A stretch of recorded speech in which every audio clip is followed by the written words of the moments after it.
Open అయ్యేటువంటి అవకాశం అయితే స్పష్టంగా కనపడుతూ ఉంది. అంటే 200 అన్నా క్యాంటీన్లకి మరి ప్రభుత్వం మీద పెద్ద ఎత్తున భారం పడుతుంది. కాబట్టి చంద్రబాబు నాయుడు కార్పొరేట్ సంస్థల ద్వారా విరాళాలను సేకరించి పెద్ద ఎత్తున ఫండ్ రైజ్ చేసి దాని ద్వారా వచ్చినటువంటి ఇంట్రెస్ట్ మీద అన్నా క్యాంటీన్లు నడపాలనేటువంటి ఒక ఉద్దేశంతో ఉన్నటువంటి స్పష్టంగా తెలుస్తూ ఉంది. సో దాని ద్వారా ఒక పెద్ద భారం ప్రభుత్వం మీద నుంచి పోతుందని చెప్పుకోవచ్చు. ఎందుకంటే ఏటా 250 కోట్ల రూపాయలు ఈ అన్నా క్యాంటీన్కి ఖర్చు అయ్యేటువంటి అవకాశాలు ఉన్నాయి. కాబట్టి సో ఈ భారాన్ని ప్రభుత్వం మీద కూడా పడకుండా, ప్రజల మీద పడకుండా విరాళాల ద్వారా నడపాలనేది టీడీపీ అధినేత చంద్రబాబు నాయుడు యొక్క ఆలోచనగా కనపడుతుంది.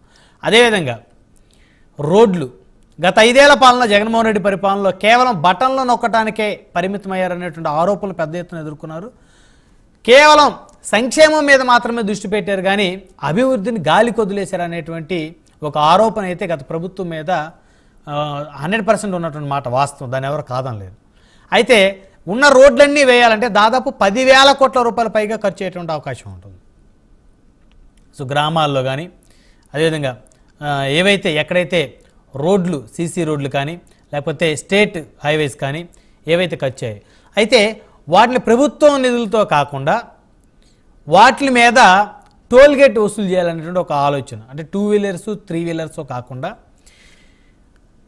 టోల్ గేట్ల ద్వారా టెండర్లను పిలిచి ఈ రోడ్ల నిర్మాణాన్ని చేపట్టాలనేటువంటి ఒక ఆలోచనకైతే ప్రభుత్వం వస్తున్నట్టు తెలుస్తుంది. ఇప్పటివరకు టోల్ గేట్లు ఏవైతే ఉన్నాయో మ్యాక్సిమం టోల్ గేట్లు అన్నీ కూడా నేషనల్ హైవేకి సంబంధించి మాత్రమే టోల్ గేట్లు ఉంటాయి, నేషనల్ హైవే రోడ్లు. ఇప్పుడు స్టేట్ హైవేస్ మీద కూడా టోల్ గేట్లు పెట్టాలంటే ఆలోచన. సో దీని ద్వారా అప్పులు తెచ్చేటువంటి పరిస్థితి ఉండదు, ప్రజల మీద అప్పుల భారం ఉండేటువంటి అవకాశం ఉండదు అనేటువంటి ఒక విధానానికి టీడీపీ అధినేత వస్తున్నట్టే తెలుస్తూ ఉంది. సో ఇది ఒక అంశం. అయితే మరొక అంశం, జగన్మోహన్ రెడ్డి వైఎస్ఆర్ మరణాంతరం ప్రజాధనాన్ని ఆయన ముఖ్యమంత్రిగా ఉన్నప్పుడు, ఆయన తండ్రి రాజశేఖర రెడ్డి గారు ముఖ్యమంత్రిగా ఉన్నప్పుడు ప్రజాధనాన్ని లూటీ చేశారనేటువంటి అనేక అవినీతి ఆరోపణల కింద ఆయన గతంలో 16 నెలలు జైలు శిక్ష కూడా అనుభవించారు. ఇప్పటికి కూడా కేసులు అలాగే సాగుతూ ఉన్నాయి. ఆయన ముఖ్యమంత్రి కాకముందు ప్రతి శుక్రవారం ఆయన కోర్టుకు పోయేవారు. ఆయన ముఖ్యమంత్రి అయిన తర్వాత కోర్టుకు వెళ్ళటం మానేశారు. అంటే కోర్టులో ఏదో స్టే తెచ్చుకున్నట్టున్నారు. ముఖ్యమంత్రిగా ఆయన సమయం వృధా అవుతుంది అనేటువంటి దాని మీద కొంత ఆయనకి యాక్సెస్ ఇచ్చినట్టు అయితే తెలుస్తూ ఉంది. సో మళ్ళీ ఇప్పుడు ఆయన లండన్ పర్యటన కానీ ఆయన కుమార్తె, లండన్లో చదువుతున్న కుమార్తె దగ్గరికి వెళ్ళాలనేటువంటి ఉద్దేశంతో లండన్ పర్యటన ఆయన పెట్టుకున్నట్టు తెలుస్తుంది. దీని మీద సిబిఐ కోర్టు అయితే మరి ఆయనకి లండన్ వెళ్ళడానికి అనుమతి ఇచ్చేటువంటి పరిస్థితులు అయితే కనపట్లేదు. ఈ నెల 27కి విచారణ కూడా వాయిదా వేసిన పరిస్థితి ఉంది. సో ఒకవేళ కోర్టు దగ్గర నుంచి తీర్పు ఆయన విదేశాలకి వెళ్ళడానికి వీల్లేదనేటువంటి తీర్పు కనుక వెలువడితే ఆయన ఖచ్చితంగా ఎక్కడికి వెళ్ళడానికి లేదు. అదేవిధంగా భవిష్యత్తులో ఆయన మళ్ళీ కోర్టుకు కూడా ప్రతి శుక్రవారం హాజరయ్యేటువంటి అవకాశాలు కూడా స్పష్టంగా కనపడతా ఉన్నాయి. మొత్తానికి ఏ మేరకు మళ్ళీ ఆయన గతంలో మాదిరిగా ఆయన ప్రతిపక్ష నేతగా ఉన్నప్పుడు ఏదైతే ప్రతి శుక్రవారం కోర్టుకు హాజరయ్యారో మళ్ళీ ఇప్పుడు కూడా అదేవిధంగా హాజరయ్యేటువంటి అవకాశాలు ఏ మేరకు కనపడుతున్న అంశాలు చర్చిద్దాం. సంపద సృష్టితో పాటు బెంగళూరు టు లండన్ అనే అంశాలు చర్చిద్దాం. ఇదే వాళ్ళ ప్రైమ్ డిబేట్లో మనతో పాల్గొనడం కోసం బాబు పాలూరు గారు Janasena party state programme committee secretary మనతో జూమ్ కాల్ అందుబాటులో ఉన్నారు. అదేవిధంగా ఎస్కే సైదా గారు ఏపీ కాంగ్రెస్ ప్రధాన కార్యదర్శి మనతో జూమ్ కాల్ అందుబాటులో ఉన్నారు. అదేవిధంగా కారుమంచి రమేష్ గారు వైఎస్ఆర్ కాంగ్రెస్ పార్టీ అధికార ప్రతినిధి మనతో జూమ్ కాల్ అందుబాటులో ఉన్నారు. అదేవిధంగా ఆకుల రామకృష్ణ గారు తెలుగుదేశం పార్టీ సీనియర్ నాయకులు మనతో జూమ్ కాల్ అందుబాటులో ఉన్నారు. రైట్, ముందుగా ఆకుల రామకృష్ణ గారితో మాట్లాడదాం, తెలుగుదేశం పార్టీ సీనియర్ నాయకులు. రామకృష్ణ గారు గుడ్ ఈవినింగ్ అండి. Good evening sir. నమస్కారం సార్. సో మొత్తానికి ప్రజల మీద భారం పడకూడదు అనేటువంటి ఉద్దేశంతో టీడీపీ అధినేత రాష్ట్ర ముఖ్యమంత్రి చంద్రబాబు నాయుడు గారు ఏవైతే ప్రైవేటు వ్యవస్థలను కూడా ప్రభుత్వ వ్యవస్థల్లోకి ఇన్వాల్వ్ చేస్తున్నట్లయితే స్పష్టంగా కనపడతా ఉంది. ఎందుకు ఇలాంటి నిర్ణయాలు తీసుకునేటువంటి పరిస్థితుల్లో ఆయన వెళ్ళారు? సార్, డిబేట్లో పాల్గొన్న మిత్రులకు, బ్రహ్మనాయుడు గారికి, అట్లాగే ఈ ప్రైమ్ న్యూస్ చూస్తున్నటువంటి ప్రజానీకానికి అందరికి కూడా హృదయపూర్వ నమస్కారాలు తెలియజేస్తూ, ప్రధాన అంశం ఇవాళ రాష్ట్ర ప్రభుత్వం మీద చాలా విపరీతమైనటువంటి అప్పుల భారం అన్నది మోస్తా ఉన్నదన్నది మనందరికీ తెలియని విషయం కాదు. ఎందుకంటే జీతాలు ఇవ్వలేనటువంటి పరిస్థితి ఈ రాష్ట్ర ప్రభుత్వానికి ఉంది. ఉద్యోగ వర్గాలన్నీ కూడా మాకు తర్వాత బెనిఫిట్స్ ఏమి వస్తాయో రావో తెలియదు కానీ ప్రతి నెల జీతమైనా సక్రమంగా ఇవ్వండి అనే పరిస్థితి గవర్నర్కి చెప్పుకునే పరిస్థితి కల్పించింది గత వైసీపీ ప్రభుత్వం. అంటే జీతాల కోసం ఆ స్థాయిలో గత పరిపాలన జరిగింది. ఇక అభివృద్ధి అన్నది మీకు తెలియదు కాదు. రోడ్స్ ఏ రకంగా ఉన్నాయి, రోడ్లే లేవు. రోడ్లు ఎక్కడ ఉన్నాయండి? రోడ్లు ఎప్పుడో పోయినాయి. అవన్నీ పొంతలు అయిపోయి గొతుగుల్లో అయిపోయినాయి. రోడ్లు లేనే లేవు. రోడ్లు కనపడ. ఇక ఇండస్ట్రియల్ సెక్టార్ చెప్పుకోక్కర్లేదు. ఇవాళ నిరుద్యోగ విషయం వచ్చేటప్పటికి ఏ రకంగా ఉందో దేశ యావరేజ్ కంటా కూడా మన రాష్ట్ర యావరేజ్ ఎక్కువగా ఉంది. ఉన్నత ఉద్యోగంలో దేశంలో 27% ఉన్నత ఉద్యోగ యావరేజ్ ఉంటే 37% రాష్ట్రంలో ఉన్నత విద్యాలయ సంస్థల్లో నిరుద్యోగం ఉంది. ఆ రకంగా నిరుద్యోగం అంత ఎక్కువగా ఉంది. రోడ్స్ లేవు, ఏ రకమైన అభివృద్ధి లేదు. కేవలం వారు ఏదో కొన్ని కార్యక్రమాలు పెట్టుకుని ఆ బటన్ నొక్కుడి కార్యక్రమం ద్వారా నడిపించుకుంటూ వెళ్ళారు. దానివల్ల జరిగిన పరిణామం ఏంటంటే ఒక పక్కన సంక్షేమం మనమే తప్పు కాదనం కానీ సంక్షేమంతో పాటు అభివృద్ధిని అనేది విస్మరించారన్నది యథార్థం. అభివృద్ధి కాదు, మూలధన వ్యయంలో మూలధనం ఏదైతే ఆ మూలధన వ్యయాన్ని అభివృద్ధికి సూచికగా భావిస్తామో ఆ మూలధన వ్యయం ఈశాన్య రాష్ట్రాల కంటా వెనుకబడిపోయినాయి. అసలు ఈశాన్య రాష్ట్రాలే బ్యాక్వర్డ్ స్టేట్స్ అని మనం దేశంలో గుర్తిస్తూ ఉంటాం. అటువంటి ఈశాన్య రాష్ట్రాలంటా కూడా మూలధన వ్యయంలో బాగా వెనుకబాటు చూపించినట్టు మన కాగ్నిపుర నివేదికలన్నీ మనకు చూపిస్తా ఉన్నాయి. ఈ రకంగా మన రాష్ట్ర పరిపాలన గత వైసీపీ హయాంలో జరిగింది. ఇవన్నీ అనుభవైనటువంటి ఉన్న నాయకుడు మన చంద్రబాబు నాయుడు గారు ముఖ్యమంత్రిగా వచ్చిన తర్వాత ఇవన్నీ కూడా చూసి మరి ఏ రకంగా దీన్ని రాష్ట్రాన్ని మళ్ళీ అభివృద్ధి పందాలు ప్రయాణించాలనే విషయంలో మరి అనేక ఆలోచనలు చేస్తారు. ఆయన ఫస్ట్ నుంచి ఎప్పుడు చెప్తూ ఉంటారు P4 ఫార్ములా అని చెప్పేసి. అంటే ప్రైవేట్ సెక్టారు, పబ్లిక్ సెక్టార్ని, ప్రైవేట్ సెక్టారు, పబ్లిక్ సెక్టారు, అట్లాగే ప్రజలతోటి పార్ట్నర్షిప్. అంటే నలుగురిని, ప్రభుత్వాన్ని, ప్రైవేట్ సెక్టార్ని, ప్రజల్ని మరి అదే రకంగా వారందరితోటి భాగస్వామ్యం చేసుకునేలాగా పార్ట్నర్షిప్ కింద P4 ఫార్ములాలో ప్రతి ఒక్కరిని ఇన్వాల్వ్ చేసి అన్ని విభాగాల్ని కనుక్కుంటూ ముందుకెళ్ళాలి. ఎందుకంటే రోడ్స్ విషయం వచ్చేటప్పటికి మీరు ఇందాక అన్నట్టుగానే ప్రైవేట్ పార్ట్నర్షిప్ని వాళ్ళకి అన్ని రోడ్స్ ఇచ్చి వాళ్ళు తగు రుసుము వసూలు చేసేలాగా ప్రభుత్వం మీద భారం లేకుండా. ఎందుకంటే అప్పు ఇందాక అన్నట్టుగానే అప్పు చెయ్యకపోవడం కూడా సంపద సృష్టించడమే. ఇవాళ ఒక అంచనా మన పివి రమేష్ గారు ఒక అనాలిసిస్ లో చెప్తున్నారు. మన ఫైనాన్షియల్ సెక్రటరీ కూడా చేశారు. ఇవాళ వారు చెప్పినటువంటి అంచనాలో లెక్కేసుకుంటే దాదాపు మన రాష్ట్రం యొక్క అప్పుల భారం ప్రభుత్వం నుంచి తెచ్చిన అప్పులైతే దాదాపు 10 లక్షల కోట్లు, కార్పొరేషన్ బాకీలు కూడా కలుపుకుంటే 14 లక్షల కోట్లు పైచలకు ఉంటాయి. ప్రతి సంవత్సరం కూడా బడ్జెట్ లో దాదాపు 60 నుంచి 70 వేల కోట్ల రూపాయలు వడ్డీ కట్టడానికి సరిపోతా ఉంది. ఇది కొన్నాళ్ళకి అసలు మన రాష్ట్ర బడ్జెట్ అప్పు మింగేసే పరిస్థితి వస్తుంది. చాలా ప్రమాదకరమైన గడిపులు ఉన్నాయి. మన ఆదాయం కంటే కూడా అప్పులు మించిపోయి ఉన్నాయి. అప్పు చేస్తే గానీ మన ఇల్లు గడవని పరిస్థితిగా ఇవాళ రాష్ట్రపతి తీసుకొచ్చారు.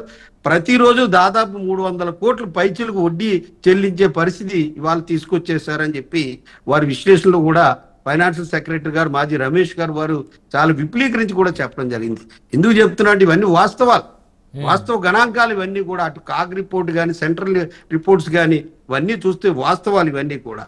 ఇది దృష్టిలో పెట్టుకునే ప్రతి విషయంలోనూ కూడా సంపదను ఏ రకంగా సృష్టించాలనేది ఒక్క ఉదాహరణ.